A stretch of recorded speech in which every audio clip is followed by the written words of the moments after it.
You feel completely alone. It is a heavy, quiet ache settling deep in your chest. You are sitting right next to them on the couch. The television is playing loudly. Neither of you is actually watching it. You ask a simple, harmless question about their day. They give you a flat, one-word answer. Their eyes never leave their phone screen. The silence in the room is not peaceful. It is incredibly heavy.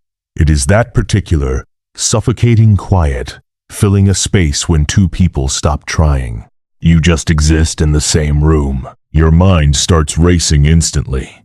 Why does this keep happening? Am I asking for too much?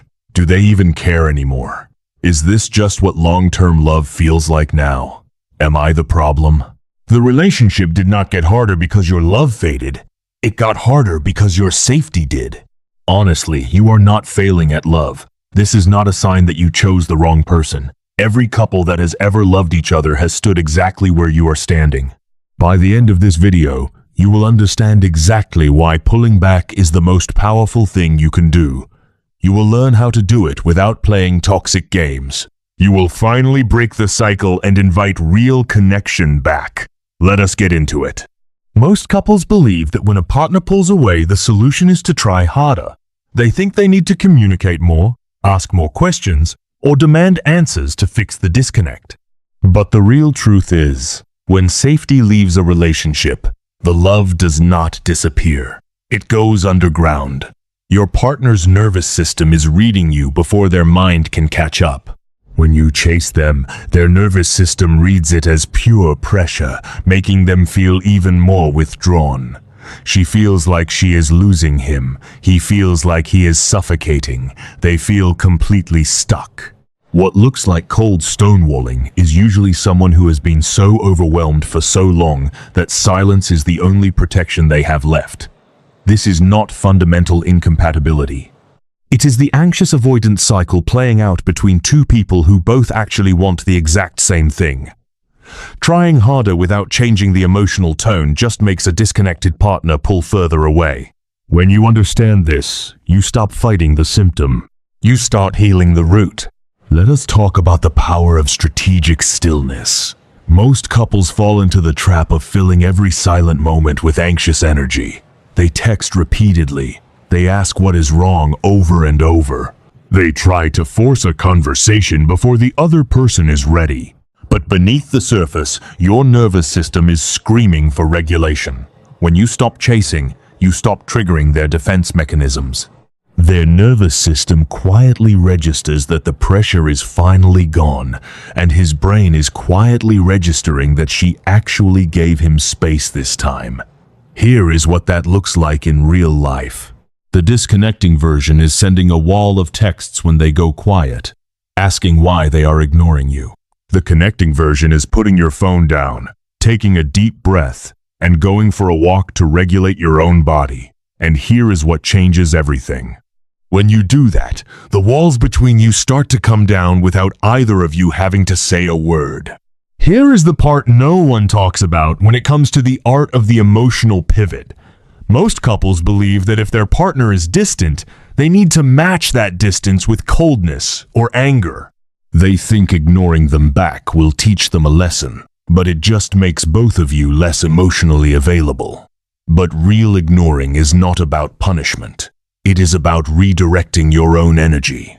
Your emotional history makes this pattern so hard to see.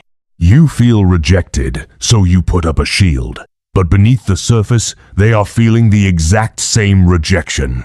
When you pivot your focus back to your own life, you break the cycle of mutual resentment.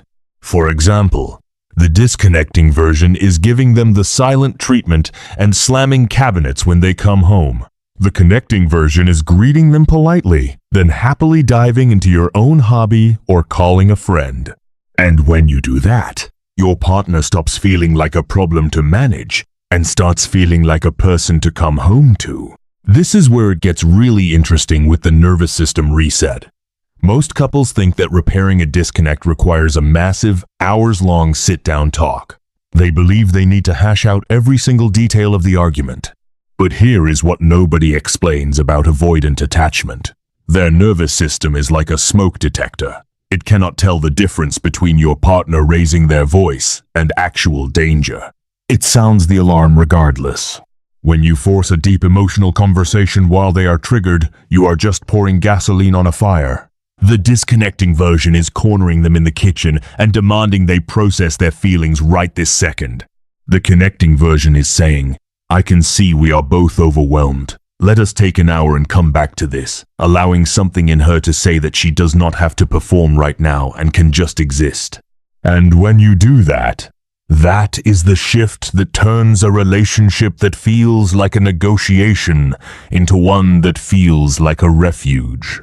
And here is what changes everything about the micro moments of turning toward. Most couples wait for the grand gestures to feel connected again. They wait for the big apology or the romantic date night to fix the drift. But intimacy is not built in the big moments. It is built in the 30-second ones, when you choose to look up.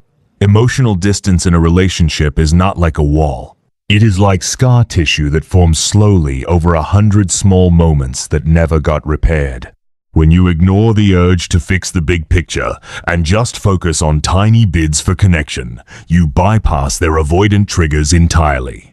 The disconnecting version is ignoring them all day and then expecting a perfect evening to erase the tension. The connecting version is simply making eye contact and smiling when they walk into the room, asking if they want coffee. And when you do that, the unspoken longing between you starts to fade into a quiet, steady presence. Finally, we have to talk about the identity shift of secure detachment.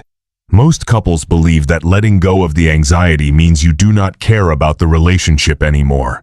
They think secure detachment means checking out emotionally, not louder conversations, not more compromising, not scheduling a weekly check-in, but two people who actually feel safe enough to be honest with each other for the first time in years.